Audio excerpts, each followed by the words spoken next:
오늘 말씀의 제목은 예수님의 마음입니다. 오늘 본문은 예수님께서 제자들의 발을 씻기시는 장면으로 예수님께서 로마 군인들에게 잡히시기 하루 전날에 있었던 사건을 기록하고 있습니다. 이 당시 팔레스타인 지방은 매우 날씨가 건조했어요. 그래서 거리에는 막 먼지가 많이 일어났습니다. 그래서 또 더구나 사람들은 대개 샌들이나 이런 맨발로 다녔습니다. 그래서 외출 한번 나갔다가 들어오면 이제 발에 엄청난 먼지가 묻어 있었습니다. 그래서 꼭 밖에 나갔다가 들어오면 하는 일이 발을 닦는 일이었어요. 근데 이 발을 닦는 일은 이 종들 중에서도 가장 낮은, 제일 아래인 종이 하는 일이었습니다. 오늘 본문에서도 예수님과 제자들은 같이 외출을 했다가 들어옵니다. 평소에는 이제 종들이 있어서 그들의 발을 다 일일이 닦아 주었는데 오늘은 이제 아무도 없는 상황이었습니다. 그러면 이제 없으니까 제자들 중에 한 사람이 제가 하겠습니다 이래야 되는데 아무도 나타나지 않았습니다. 아무도 자청해서 하겠다는 사람이 없었습니다. 왜냐하면 아까 방금 전에 얘기했듯이 이 발을 씻기는 일은 유대 사회에서 이 종들조차도 꺼려하는 일들이었어요. 그래서 이 일은 이방인 노예들이 담당하게 되었습니다. 이처럼 이 당시 사람들이나 제자들에게는 이런 지위가 너무나 중요했어요. 내가 지금 발을 씻겨드린다는 것은 내가 그만큼 지위가 낮다는 것을 의미하기 때문에 아무도 나서지 않으려고 했던 것입니다. 더군다나 오늘 본문 전에 제자들 가운데서 누가 제일 큰 자인가라는 이런 싸움까지 일어났었습니다. 그런데 예수님은 이러한 이제 관행과는 반대로 본인이 제자들의 발을 씻겨주고 있는 것이 오늘 본문의 내용입니다. 예수님께서는 본인이 섬김을 받아야 함에도 불구하고 어떤 마음으로 직접 제자들의 발을 씻겨주실 수 있었는지 오늘 본문 통해서 함께 말씀을 나누기 원합니다.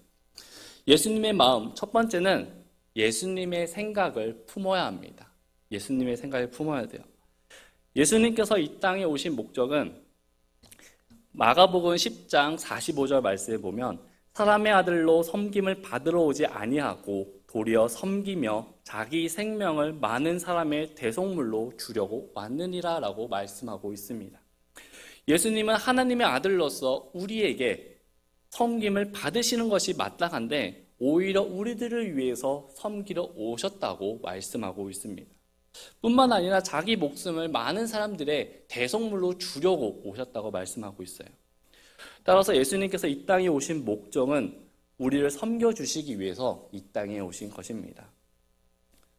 그렇기 때문에 우리는 구원받은 우리들의 삶은 예수님이 오신 목적에 맞게 예수님을 닮아가도록 노력해야 합니다. 이를 한 단어로 요약하면 성화의 삶이라고 할 수 있습니다. 우리는 하나님으로부터 이 땅에 오게 되었고 우리는 하나님을 위해 이 땅을 살다가 나중에 하나님께 다시 돌아가는 존재입니다. 이것이 우리들의 인생인 거예요. 때문에 우리의 모든 삶의 목적, 존재의 이유가 예수님을 닮아감으로 나를 통해 예수님이 드러나고 예수님께 영광을 올려드리며 예수님만을 높이는 삶을 우리가 살아가야 합니다. 이것이 바로 우리가 존재하는 목적이고 교회의 목적인 것입니다.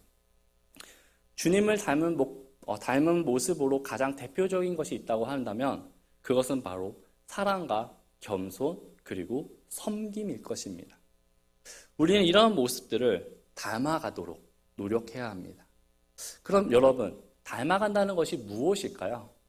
어떻게 하면 예수님을 닮아갈 수 있을까요? 부부가 오래 살다 보면 서로 닮았다라는 이런 말들을 많이 듣게 됩니다. 그렇게 많이 싸워도 정말 이 사람이 왼수 같고 진짜 사라져버렸으면 좋겠는데 그래도 어느 순간 보면 닮아있는 모습을 보이게 됩니다. 그래서 부부를 보면 많이 닮았다 이런 얘기를 하게 돼요.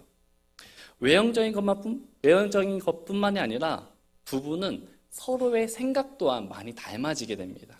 같이 한 공간에 있고 같이 대화를 하고 같이 이제 얘기를 하다 보니까 점점 이제 생각도 같아지고 같이 이제 해석도 똑같이 하게 되고 같은 행동을 하게 됩니다. 그래서 우리나라 속담에 친구 따라 강남 간다라는 속담이 있지 않습니까? 서로가 서로에게 영향을 주는 거예요. 그래서 누구를 만나느냐, 그것은 정말로 중요합니다. 누구를 만나느냐에 따라서, 어떤 교제를 하는가에 따라서 그 사람이 달라지기 때문입니다. 마찬가지로 예수님을 닮아간다는 것은 단순히 교회에 출석하거나 봉사한다고 해서 닮아가는 것이 아니라 예수님과 함께 있고 예수님과 교제함으로 예수님의 생각과 내 생각이 같아지면 그것이 닮아가는 것입니다. 때로는 부부가 서로 대화를 하다 보면 의견이 안 맞을 때가 있어요. 그러면 서로가 서로의 입장에 대해서 너도 입장을 내고 나도 입장을 얘기합니다. 그러면 이제 서로 의견 낸 거에 중간 지점을 의견 조율을 해가지고 그것을 합의하는 경우가 있습니다. 그러나 그것이 만약에 안 되면, 조율이 안 되면 어떻게 되죠? 서로 목소리가 커지고 서로 더 싸우게 됩니다. 이럴 때 이 상황을 해결하기 위한 가장 좋은 방법이 무엇인지 아시나요? 그냥 맞춰주는 거예요. 상대방에 맞춰주는 겁니다. 내 생각이 맞는 것 같은데도 그래도 이 상대방을 존중하고 그 사람에게 맞춰주었을 때 서로 싸울 일이 없습니다. 마음 상할 일도 없는 거예요. 이와 마찬가지로 하나님의 생각과 내 생각이 다를 때는 서로의 입장에 대해서 각자 이야기하고 중간 지점에 어떤 의견을 조율해서 얘기하는 것이 아니라 내가 하나님의 생각에 맞춰드리면 되는 것입니다. 내가 하나님의 생각에 굴복하고 복종하는 것이, 이것이 참다운 하나님을 닮아가는 것입니다. 이 땅에 존재하는 모든 생명들에는 다 열매를 맺습니다. 그 열매는 재생산이라는 열매를 맺게 돼요. 사람은 사람을 낳습니다. 동물은 동물을 낳고 포도나무는 포도 열매를 맺습니다. 길거리에 흔하게 있는 이 잡초조차도 생명을 낳아요. 계속 퍼져나갑니다. 이것을 가르쳐 우리는 자연 법칙이라고 얘기를 해요. 생명이 있는 모든 것들은 때가 되면 주어진 자리에서 재생산을 하게 돼요. 아무도 이를 어길 수는 없습니다. 이와 마찬가지로 세상에 있으면 세상의 것들을 우리가 낳을 수밖에 없습니다. 육신적으로 살면 우리는 육신적인 삶을 살 수밖에 없습니다. 그러나 내가 말씀에 순종하는 삶을 살면 우리는 순종의 열매를 맺습니다. 내가 하나님을 닮고자 노력한다면 우리는 하나님을 닮을 수밖에 없습니다. 내가 예수님의 생각을 품으면 우리는 자연스럽게 예수님의 생각을 가지고 살아가게 되는 것입니다. 죄로 인해 죽을 수밖에 없었던 우리들을 그 예수님께서 살려주셨습니다. 영원한 생명을 우리에게 주셨고 그 생명으로 인해서 우리는 열매를 맺을 수 있게 되었습니다. 요한복음 10장 10절 말씀에 보면 도둑이 오는 것은 다만 도둑질하고 죽이고 멸망시키려 함이지만 내가 온 것은 양들의 생명을 얻게 하고 생명을 더욱 풍성히 얻게 하려 함이라. 우리에게 생명을 주신 것으로 끝이 아닙니다. 그 생명을 가지고 우리는 더욱 풍성히 얻게 해주신다고 말씀하고 있습니다. 따라서 우리는 주님의 말씀처럼 이 생명을 가지고 열매를 맺어야 하는 것이 우리 그리스도인들이 해야 하는 의무라고 생각합니다. 그렇기 때문에 우리는 항상 예수님을, 말씀을 생각해야 합니다. 우리는 세상에서 주어지는 일들에 관해서는 정말 생각하고 어떻게든 그 일들을 해결하기 위해서 많은 고민을 합니다. 그러나 주님께서 말씀하신 것에는 우리가 생각하려고 하고 있습니까? 지난 주일에 우리 목사님을 통해서 어떤 말씀을 받으셨나요? 천사론이라는 제목은 기억이 나는데 그 안에 어떤 내용이 있었고 내가 그 말씀을 통해서 무엇을 결단하셨는지 그것이 기억나십니까? 우리 성도님들은 목사님을 통해서 이 망각곡선이라는 말을 많이 들어보셨을 겁니다. 이 망각곡선, 아무리 지금 내가 이 모든 것들을 다 외웠어도요, 시간이 지남에 따라서 점점 잊혀집니다. 그리고 그 기억력을 유지하기 위해서는 복습을 해야 된다고 해요. 근데 복습을 하기 위해서 우리가 제일 먼저 해야 되는 게 무엇인지 아십니까? 생각해야 되는 거예요, 생각. 나 복습해야지. 그래서 생각하고 시간을 조절하고 해야 되는 것입니다. 생각하지 않으면 복습할 시간조차, 복습할 마음조차 들지 않습니다. 대부분의 그리스도인들이 주일날 받은 이 말씀을 교회를 나가는 순간 잊어버려요. 점점 잊어버립니다. 이제 평일이 돼요. 일을 갔다가 집에 옵니다. 이제 피곤해요. 씻고 피곤하니까 밥 먹고 누워있다가 TV 보다가 졸려, 이제 자야 돼. 이러고 자는 거예요. 이런 삶이 계속 유지되다 보면 주님의 말씀을, 주님을 생각할 시간들이 없어지는 것입니다. 단기 기억으로서는 저장이 될 뿐 장기 기억으로서는 넘어가지 못합니다. 그렇기 때문에 우리는 항상 어느 상황 속에 있든지 예수님을 생각하도록 노력해야 돼요. 빌립보서 2장 2절 말씀을 보면 너희는 같은 생각을 품고 같은 사랑을 가지며 한 마음과 한 생각이 되어 내 기쁨을 성취하라 라고 말씀하고 있습니다. 빌립보서는 4장까지 있는데 1장부터 4장까지 보면 각 장마다 생각하라라는 말들이 있어요. 생각하라, 생각하라. 이 말들이 총 11번 나오는데 계속 이 생각하라는 말들이 나오는 이유는 그만큼 중요하기 때문에 얘기하고 있는 것입니다. 그럼 왜 사도 바울은 빌립보 교회 성도들에게 매 장에 걸쳐서 생각하라라고 이야기하고 있을까요? 빌립보 교회는 정말 훌륭한 교회입니다. 어려운 가운데 속에서도 헌신하고 헌금하고 도와주는 이런 좋은 교회였어요. 그러나 그 교회를 이루고 있는 지체들 한 명 한 명이 주님과 같은 생각을 가지지 않았기 때문에 계속 생각하라라고 이야기하고 있는 것입니다. 빌립보서 2장 3절에서 5절 말씀을 보면 아무 일도 다툼이나 허영심으로 하지 말고 겸손한 생각으로 각각 자기보다 남을 더 낮게 여기며 각 사람이 자기 일들을 돌아보지 말고 각 사람이 남의 일들을 돌아보라. 너희 안에 이 생각을 품으라. 그것은 그리스도 예수님 안에도 있던 생각이니라. 여기서 말하는 생각은 예수님에 대한 생각을 말합니다. 빌립보서 4장 2절 말씀에 보면 내가 유오디아에게 간청하고 순두계에게 간청하되 그들이 주 안에서 같은 생각을 품을 것을 간청하노라 라고 말씀하고 있습니다. 사도 바울은 주 안에 있는 이 유오디아와 순두계에게 같은 생각을 가지라고 얘기해요. 성경에 자매들의 이름이 많이 기록되어 있지는 않습니다. 그럼에도 불구하고 기록되어 있다는 것은 이 자매들의 믿음이 하나님 보시기에 좋았다는 것을 의미해요. 믿음이 좋았다는 것은 정말 교회 안에서도 열심히 했을 겁니다.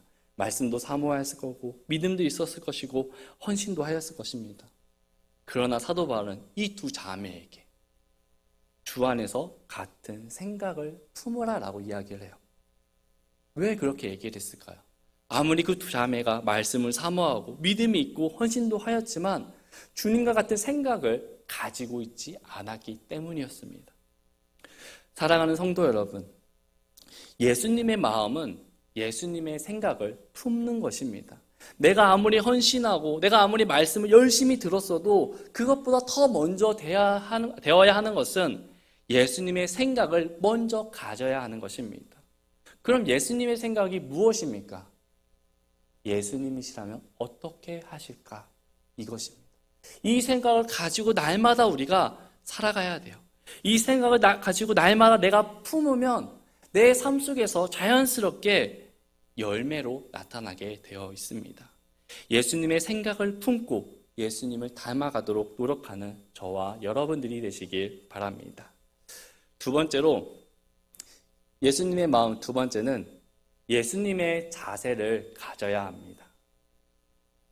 예수님께서 이 제자들의 발을 씻겨주실 때 어떤 자세로 한번 씻겨주셨는지 한번 생각해 보기 원합니다. 13절 말씀을 보면 너희가 나를 선생과 주라 부르니 너희 말이 옳도다. 내가 그러하니라 라고 얘기하고 있습니다. 예수님을 가르쳐 선생 또 주라고 표현하고 있습니다. 이 표현들은 제자들이 스승에게 하는 말로 가장 존경스러운 호칭입니다.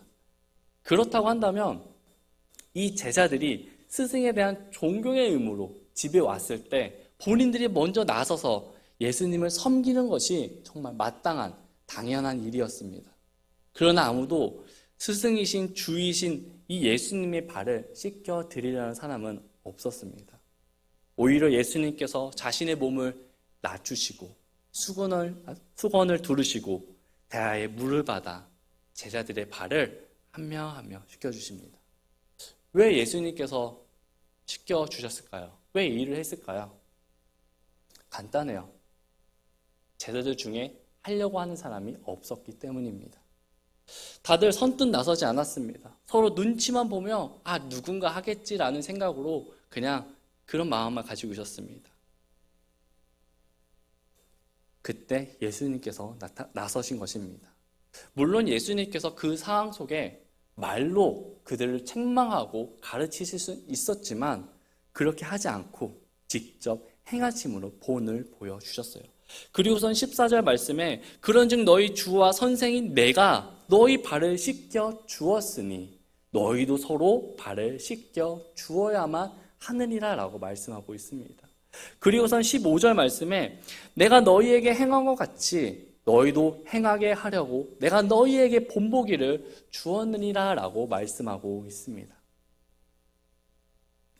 제자들은 나의 스승이신 나의 주이신 이 예수님의 발을 씻겨 드리는 것보다 제자들에 있어서 관심은 누가 더 높은 죄에만 관심이 많았습니다. 그저 자신들의 권리만을 요구하고 있었던 것이었습니다. 예수님의 제자들은 총 12명이에요. 예수님께서 이 12명의 제자들 발을 씻겨 주셨습니다. 씻기는 도중이라도 누군가 나서서 예수님 이제 그만하세요. 제가 발을 씻겨드리겠습니다. 막 이래야 되는데 아무도 없었다는 거예요. 그리고 다 씻고 제자들 다 씻고 제일 마지막에 있었던 이 베드로가 본인 차릴 때 그때서야 얘기합니다. 주님 하지 마십시오. 왜 제 발 닦으려고 닦아주시려 하는 겁니까? 이렇게 얘기하는 거예요. 본인만 하지 말라고. 이것이 무슨 어떤 의미가 있겠습니까? 그러나 예수님은 제자들의 이 발을 다 씻겨주셨어요. 왜 그랬을까요? 직접 그들에게 알려주고 싶었기 때문입니다. 만약 씻기는 부위가 발이 아니라 어떤 손이나 머리였다면 굳이 예수님께서 무릎을 꿇고 낮은 자세로 씻겨주실 필요가 없었어요. 이 발을 씻긴다는 것은 누구보다 낮아진다는 것을 의미합니다. 여러분들은 혹시 누군가의 발을 한번 씻겨주신 적이 있나요? 저는 학생 시절 때 저희 어머니의 발을 한번 씻겨드린 적이 있습니다. 그때 기분이 참 묘하더라고요. 이게 안 하던 행동을 해서 그런지 이상하기도 하고 또 하니까 되게 마음이 기쁘기도 하는 이런 마음이 들기도 했습니다. 근데 이 발을 씻겨드릴 때 서서 하면 진짜 불편해요. 내가 앉아서 내가 무릎 꿇고 해야 정말 편안한 자세로 씻겨드렸던 기억이 있습니다.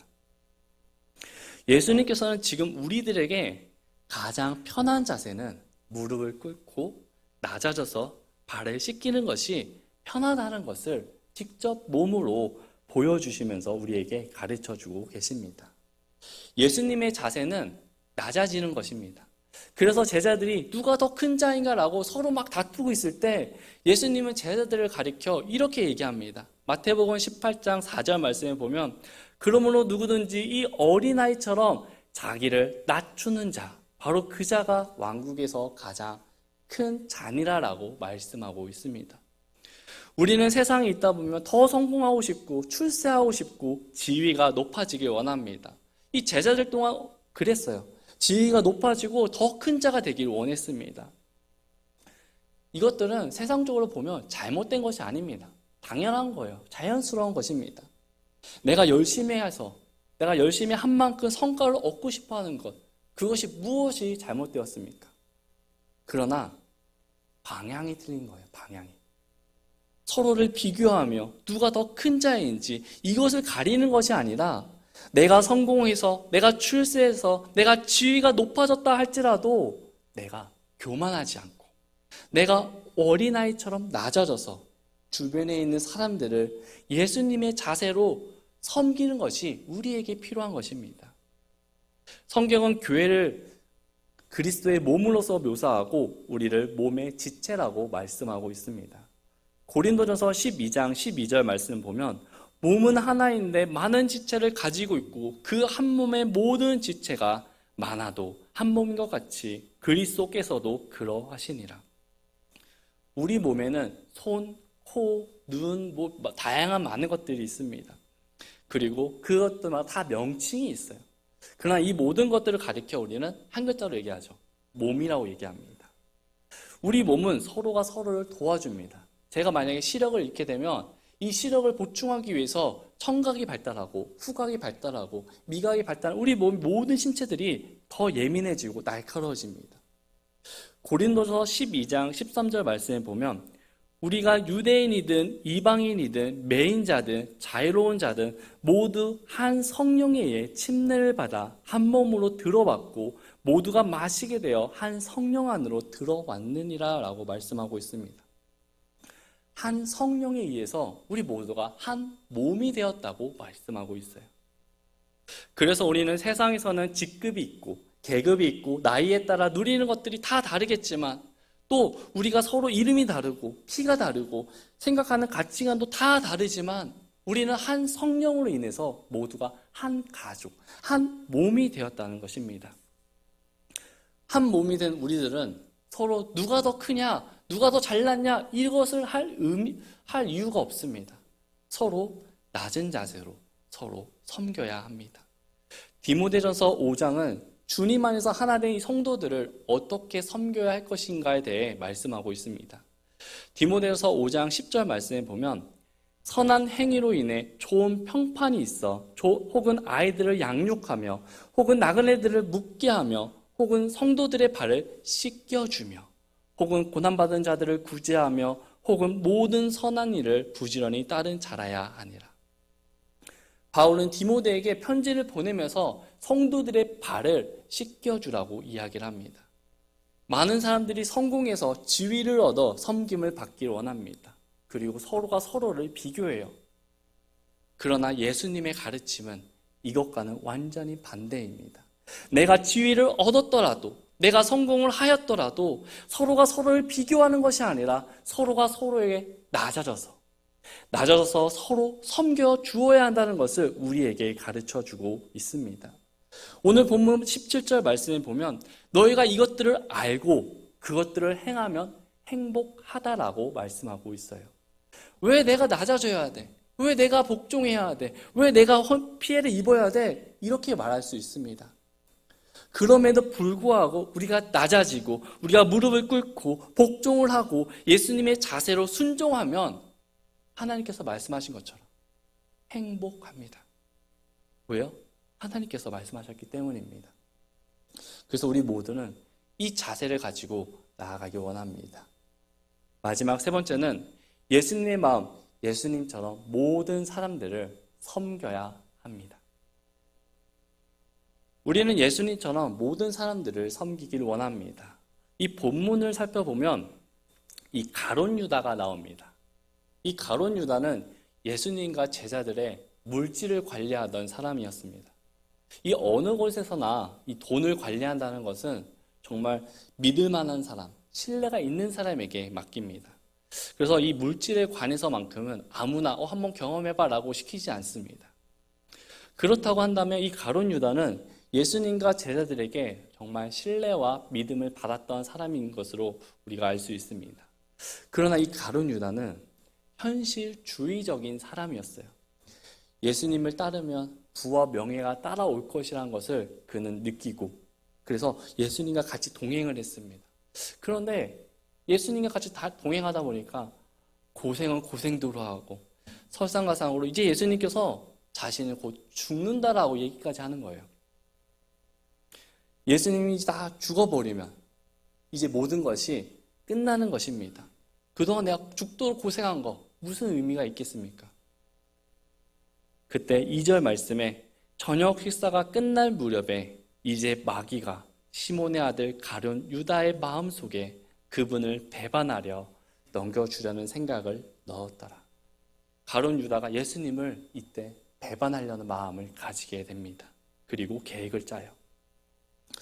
그러나 예수님은 이 가룟 유다의 모든 것들을 다 알고 계셨습니다. 11절 말씀에 보면 이는 그분께서 자기를 배반하여 넘길 자가 누구인지 아셨기 때문이라. 요한복음 13장 21절 말씀에 보면 진실로 진실로 내가 너희에게 이르노니 너희 중에 한 사람이 나를 배반하여 넘겨주리라 라고 말씀하고 있습니다. 예수님께서는 제자들 앞에서 너희 중 한 사람이 나를 팔아 넘길 거야 라고 얘기하는 것입니다. 그리고 가룟 유다에게 빵 한 조각을 적셔 주시면서 요한복음 13장 27절 말씀에 보면 빵 조각을 받은 뒤에 사탄이 그에게 들어가 그때 예수님께서 그에게 이르시되 내가 하는 일을 하는 것을 속히 하라라고 말씀하셨습니다. 가룟 유다에게 너의 일을 하라고 합니다. 너의 일이 무엇입니까? 예수님을 배반하는 것이었습니다. 예수님은 처음부터 이 가룟 유다의 모든 생각과 과정을 다 알고 계셨어요. 그는 제자가 아니었습니다. 그는 예수님을 팔아먹 넘기는 배신자였어요. 적이었습니다. 고통을 주는 원인이었습니다. 그럼에도 불구하고 이 예수님은 그를 위해서 몸을 낮추시고 발을 씻겨 주셨습니다. 이 가룟 유다마저도 예수님께서는 섬겨주셨다는 사실입니다. 다른 제자들도 한번 살펴볼까요? 예수님은 이 베드로가 닭이 울기 전에 너가 3번 나를 부인할 거라고 얘기합니다. 그때 베드로가 대답하죠. 아니 절대 그렇게 하지 않을 겁니다. 저 절대 무조건 예수님만 따라갈 겁니다 라고 얘기해요. 그런데 막상 그 상황이 됐을 때 부인하고 저주하고 도망가는 모습을 보게 됩니다. 다른 제자들은요. 예수님이 돌아가시자마자 다 도망갔어요. 흩어졌어요. 예수님은 이 모든 상황들을 다 알고 계셨어요. 그럼에도 불구하고 이 제자들을 위해서 다 몸을 낮추시고 발을 씻겨 주셨습니다. 예수님은 이들이 나를 버리고 떠날 것이라는 것을 다 알고 계셨지만 그럼에도 불구하고 이 가룟 유다를, 이 베드로를, 이 제자들을 섬겨 주셨습니다.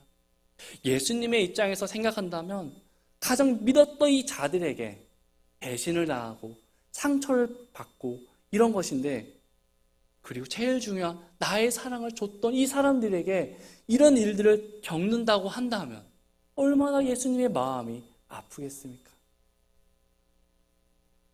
그럼에도 불구하고 예수님을 섬겨주셨습니다. 왜 섬겨주셨을까요? 다시 기회를 주기 위해서입니다.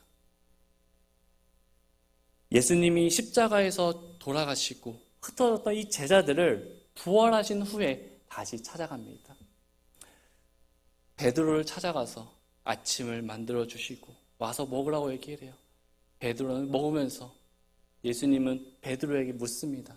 너가 나 왜 배신했어? 왜 도망갔어? 라고 말하는 것이 아니라 내가 나를 사랑하느냐? 이 말 한마디만 합니다. 다른 제자들 또한 그렇습니다. 찾아가서 책망한 것이 아니라 섬겨주고 또 섬겨주셨습니다. 우리는 지금 어떻습니까? 제자들보다 더하면 더했지 우리 모두는 하나님의 섬김을 받을 만한 자격이 있습니까? 과연 우리는 하나님의 은혜와 사랑을 받을 자격이 있습니까? 우리는 전적인 예수님의 은혜로 섬김을 받았습니다. 15절 말씀에 내가 너희에게 행한 것 같이 너희도 행하게 하려고 내가 너희에게 본보기를 주었느니라.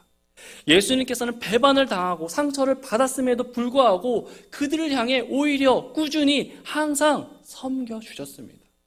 그렇다고 한다면 우리도 예수님과 같이 나를 좋아하는 사람뿐만 아니라 나를 미워하고 나를 저주하는 그런 사람일지라도 우리는 다가가서 섬겨주어야 하는 것입니다. 누가복음 6장 27에서 32절 말씀을 보면 그러나 듣는 너희에게 내가 이르노니 너희 원수들을 사랑하고 너희를 미워하는 자들에게 선을 행하며 너희를 저주하는 자들을 축복하고 악의를 품고 너희를 다투는 자들을 위해 기도하라. 또 내 뺨을 치는 자에게 다른 뺨도 내주고 내 겉옷을 빼앗는 자가 내 겉옷도 가져가는 것을 금하지 말라.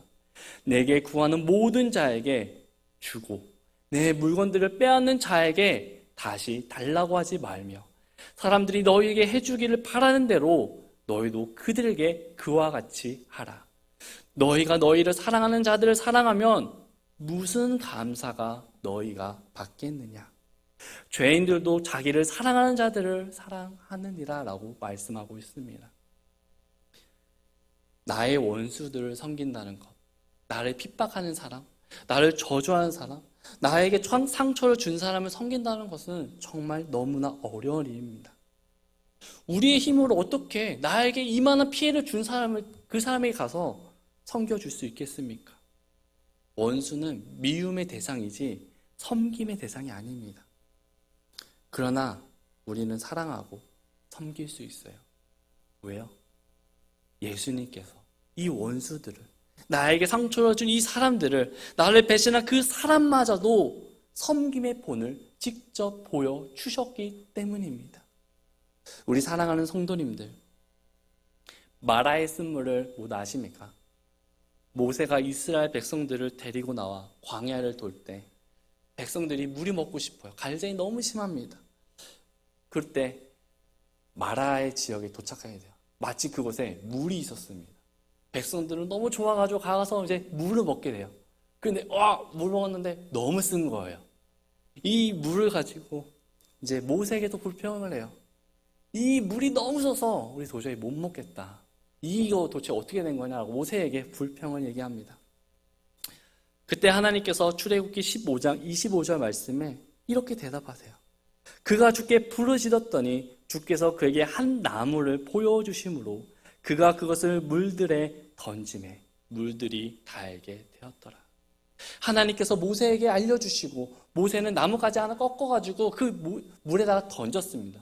근데 신기하게도 그 쓴 물이 달게 되었다는 말씀이에요.